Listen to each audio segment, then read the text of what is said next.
Hi అండి. ఇది మా అమ్మ వాళ్ళ ఆవుకి అది ఇంజెక్షన్ చేస్తున్న వీడియో అండి. చాలామంది నాకు కామెంట్ చేస్తున్నారు. "అక్క మా ఆవు చూలు కట్టట్లేదు. 3 సార్లు ఏఏ చేసాము, 7 సార్లు ఏఏ చేసాము. అయినా కట్టట్లేదు. ఏం చేయాలక్క?" అనేసి. యానిమల్స్‌లో అసలు ఆర్టిఫిషియల్ ఇన్సెమినేషన్ అనేది ఒక బ్లైండ్ టెక్నిక్ అనమాట. అంటే మనం కంటితో చూడకుండా చేస్తాం గదా! దట్టు ఒక ఆవు లేదా ఒక యానిమల్ చూడు కట్టాలి అంటే చాలా ఫ్యాక్టర్స్ ఇన్‌ఫ్లుయెన్స్ చేస్తాయండి. అది ప్రెగ్నెంట్ అవ్వడానికి.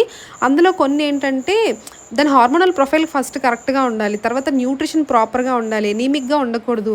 ఎన్విరాన్మెంటల్ కండిషన్స్ కూడా యానిమల్ ప్రెగ్నెంట్ అవ్వడానికి ఇన్‌ఫ్లుయెన్స్ చేస్తాయంటే మీరు నమ్ముతారా? ఇన్ని ఉంటేనే యానిమల్ కన్ఫర్మ్ అవుతది లేదనేది కూడా ఏఐ చేసిన తర్వాత ఏఐ టెక్నీషియన్ చెప్పలేరు. నేనైతే చెప్పలేనండి ఆవు చూడు కడతది అనేసి.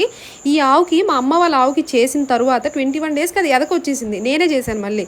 సో, అది నేనే కాదు ఎవ్వరు చెప్పలేరు. ఏదైనా ప్రాబ్లమ్ ఉంటే దగ్గరలో ఉన్న ఏహెచ్ఏని గాని లేదా డాక్టర్ గారిని గాని కన్సల్ట్ చేసి కరెక్ట్ ట్రీట్మెంట్ తీసుకోవడం అనేది ఉత్తమమైన పని.